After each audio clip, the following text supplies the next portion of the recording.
রমজান মাস আসছে, আমি সবসময় বলি ভাই রে, সারা বছর পারেন না ডিউটির জন্য, ভোর রাতে ঘুমায় থাকেন, বুঝতে পারি, কিন্তু রমজানে তো সাহরি খাওয়ার জন্য উঠেন।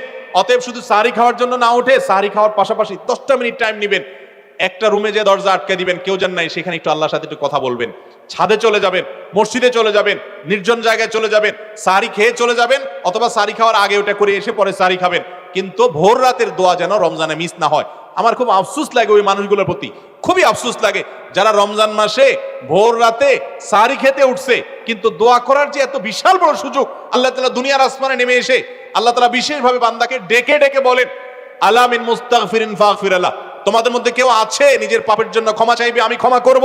তোমাদের মধ্যে আছে কেউ যে বিপদগ্রস্ত, আমি বিপদ দূর করব।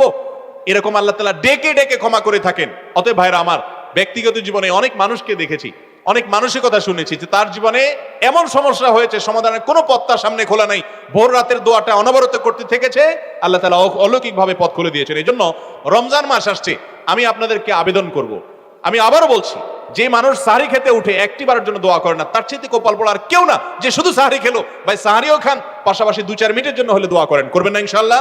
আল্লাহ আমাদেরকে তৌফিক দান করুন।